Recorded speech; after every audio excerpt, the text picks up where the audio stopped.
बिस्मिल्लाहिर्रहमानिर्रहीम। अस्सलाम वालेकुम नाज़रीन, मैं हूं ज़ैन अली। नाज़रीन 29 सितंबर है और दिन है जुमे का। वो लोग जो जस्टिस काजी फाइज ईसा को जानते थे, वो काजी फाइज ईसा के चीफ जस्टिस ऑफ पाकिस्तान बनने से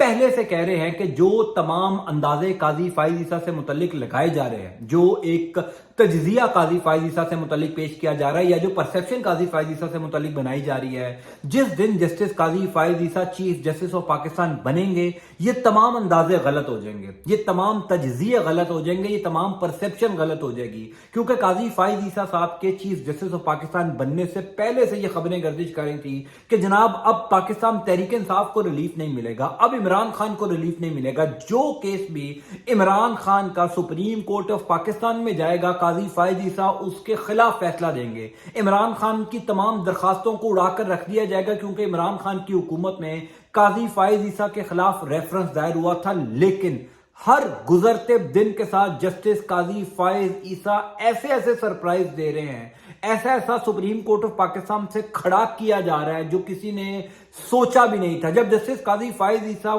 चीफ जस्टिस नहीं बने थे, तब यह ख्याल किया जा रहा था कि जो हालात उमर अता बंदयाल के दौर में थे, यानी सुप्रीम कोर्ट ऑफ पाकिस्तान और ताकतवर इदारों के दरमियान एक खला था, एक गैप था, काजी फाइज ईसा साहब जब चीफ जस्टिस बनेंगे तो इस खला को पुर कर लिया जाएगा, इस खला को दूर कर लिया जाएगा। लेकिन ऐसा नहीं हुआ। जस्टिस काजी फाइज ईसा के बतौर चीफ जस्टिस हल्फ उठाने के 2 हफ्तों बाद भी, यानी काजी फाइज ईसा ने इन 2 हफ्तों के दौरान जो पैगामात भेजे, खास तौर पर जो पहला केस टेकअप किया, उस केस के टेकअप होते ही ये पता चल गया कि काजी फाइज ईसा जो हैं वो अब किसी के कहने सुनने में नहीं आएंगे, वो किसी का दबाव नहीं लेंगे। कुछ बड़ी इंपॉर्टेंट डेवलपमेंट्स हैं सुप्रीम कोर्ट ऑफ पाकिस्तान के अंदर से मेरे पास, जो मैंने आपको बतानी है। खास तौर पर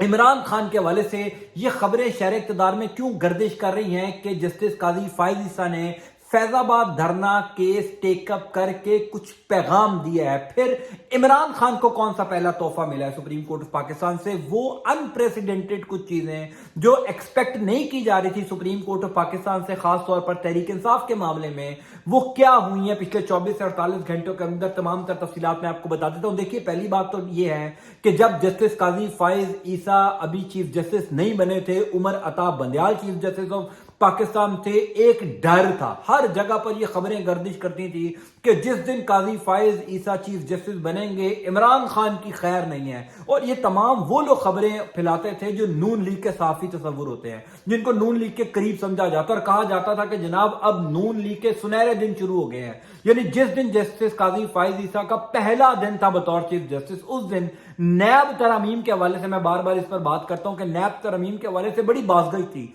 कि जनाब नैब तरमीम उड़ा कर रख देंगे, नवाज शरीफ वापस आ जाएंगे, शहबाज शरीफ के केसेस खत्म हो जाएंगे। लेकिन ऐसा नहीं हुआ। जस्टिस काजी फाइज ईसा ने उसी फैसले को वो लेकर चले जो उमर अता बंदयाल अपना आखिरी फैसला देकर गए थे। फिर फैजाबाद धरना केस, जिसका डायरेक्ट ताल्लुक पाकिस्तान के ताकतवर इदारों से हम सब जानते हैं, उस केस को टेकअप करने का मकसद क्या था, उस नजरसानी दरखास्त को टेकअप करने का मकसद क्या था कि एक परसेप्शन बिल्ड करना, हर तरफ ये पैगाम पहुंचा देना कि मैं किसी दबाव में नहीं आऊंगा। फिर पिछले 12 घंटों के अंदर इस इंतहाई इंपॉर्टेंट केस की जो समात है उसने बहुत पैगाम दिए। देखिए, मैं जानता हूं कि इस टाइम लोग ये एक्सपेक्ट कर रहे हैं, लोग ये तस्वुर कर रहे हैं कि चीफ जस्टिस काजी फाइज ईसा साहब 9 मई के केसेस को टेकअप करें, इमरान खान के केसेस को टेकअप करें। लेकिन आप लोग अभी ये बात याद रखिएगा, अभी तक इमरान खान के जो वुकला हैं वो सुप्रीम कोर्ट ऑफ पाकिस्तान में इमरान खान की जमानत का कोई केस नहीं लेकर गए, वो लेकर जाने वाले हैं। ये इतलात शहर इक़्तिदार में गर्दिश कर रही हैं कि आज जुमे का दिन है, ऐन मुमकिन है 2 अक्टूबर के बाद, चूंकि 2 अक्टूबर को इस्लामाबाद हाई कोर्ट में इमरान खान का केस लगा हुआ है, 2 अक्टूबर के बाद इस्लामाबाद हाई कोर्ट से पाकिस्तान तहरीक इंसाफ के वुकला, इमरान खान के वुकला सुप्रीम कोर्ट ऑफ पाकिस्तान में जाने का इरादा रखते हैं, क्योंकि वो भी पहले 2-2.5 हफ्तों में काजी फाइज ईसा का कंडक्ट देख रहे थे। वो देख रहे थे कि ऐसा ना हो कि जस्टिस काजी फाइज ईसा इमरान खान की दरखास्तों को उड़ाकर रख दें, इमरान खान के खिलाफ कोई फैसला दे दें, फिर इमरान खान के खिलाफ अपील की कोई गुंजाइश बाकी नहीं होगी। लेकिन इंटरेस्टिंगली पिछले 2 हफ्तों के दौरान इमरान खान की کوئی بھی درخواست جو سپریم کورٹ میں پہنچی ہے، یعنی نیب ترامیم کو اٹھا کے دیکھ لیجئے، اس میں فریق عمران خان تھے، عمران خان نے نیب ترامیم کے خلاف جو ہے وہ درخواست دی تھی سپریم کورٹ آف پاکستان میں، جس پر عمر عطا بندیال فیصلہ دے کر گئے تھے، یعنی وہ تمام چیزیں جس میں عمران خان کے وکلا کی جانب سے درخواستیں دائر ہوئی ہیں، ابھی تک عمران خان کے خلاف سپریم کورٹ آف پاکستان سے کوئی فیصلہ نہیں آیا۔ پھر جس طریقے کا پرسپشن ہے بلڈ ہو گیا قاضی فائز عیسیٰ صاحب کا کہ بڑے اصول پسند آدمی ہیں، میرٹ پر فیصلہ دیں گے، انصاف پر فیصلہ دیں گے، اس سے یہی لگ رہا ہے کہ آئندہ آنے والے دنوں میں supreme court of Pakistan Imran Khan کو ریلیف دے گا۔ لیکن فیض آباد دھرنا کیس جو سب سے امپورٹنٹ کیس ہے، کل اس کیس کی سماعت میں کیا ہوا اور آئندہ اس کیس کی سماعت میں کیا ہونے جا رہا ہے، آئندہ اس کیس کی سماعت کیوں اتنی امپورٹنٹ ہے؟ دیکھیے، ایک تاثر یہ تھا کہ فیض آباد نظر ثانی درخواست، یہ نظر ثانی درخواست ہے جو اس ٹائم کی وفاقی حکومت نے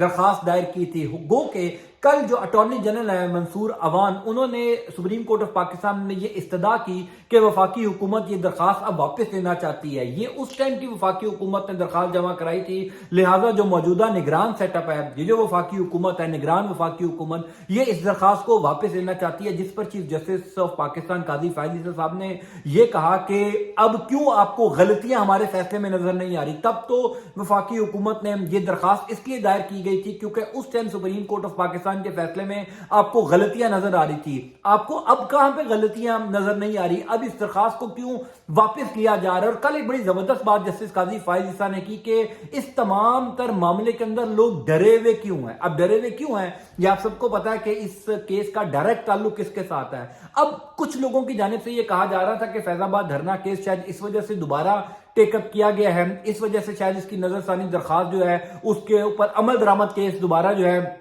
وہ اس وجہ سے سنا جا رہا ہے کہ شاید اس ٹائم کے جو D G I S I تھے لیفٹیننٹ جنرل فیض حمید، ان کو پھنسانے کی تیاری کی جا رہی ہے، شاید ان کو جو ہے وہ شکنجے میں جکڑنے کی تیاری کی جا رہی ہے، لیکن ایسا نہیں ہے۔ کل وہ تمام رپورٹر جنہوں نے اس عدالتی کارروائی کو کور کیا ہے، ان کے مطابق یہ معاملہ قاضی فائز عیسیٰ صاحب جو ہیں وہ لیفٹیننٹ جنرل فیض حمید سے بہت آگے لے کر جا رہے ہیں، یعنی یہ معاملہ صرف فیض حمید تک نہیں رکے گا، یہ معاملہ بہت آگے تک چلے گا۔ یعنی پچھلے 24 گھنٹوں کے اندر جو اس درخواستوں میں مین پٹیشنر تھے، جنہوں نے نظر ثانی کی درخواستیں جمع کروائی تھی، اس میں وفاقی حکومت تھی، اس میں پیمرا تھا، اس میں ایم کیو ایم تھا، اس میں شیخ رشید صاحب تھے، اس میں پاکستان تحریک انصاف خود تھی، لیکن ان تمام تر صورتحال کے باوجود جسٹس قاضی فائز عیسیٰ جو ہیں انہوں نے جو سرپرائز دیے ہیں، چونکہ یہ جو پرسپشن تھا کہ جسٹس قاضی فائز عیسیٰ وہ کام کریں گے جو طاقتور ادارے کروانا چاہیں گے، جس طریقے سے ایک خیال تھا کہ عمر عطا بندیال جو ہے وہ طاقتور اداروں کی نہیں سن رہے، پرسپشن یہی بنا ہوا تھا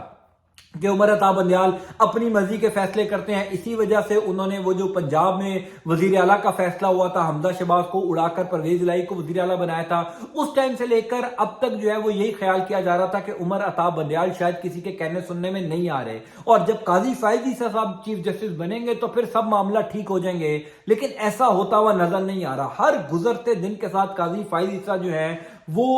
ایسے فیصلے کر رہے ہیں جو سب کو حیران کر رہے ہیں، لیکن انٹرسٹنگ بات تب ہوگی جب عمران خان کی ضمانت یا عمران خان کی کوئی رہائی کی appeal supreme court of Pakistan میں لگے گی، تب دیکھنا ہے کہ کیا فیصلہ سپریم کورٹ آف پاکستان کرتا ہے۔ میں آپ کو اس حوالے سے اپڈیٹ کرتا جاؤں گا۔ انٹل نیکسٹ ٹائم، اللہ حافظ۔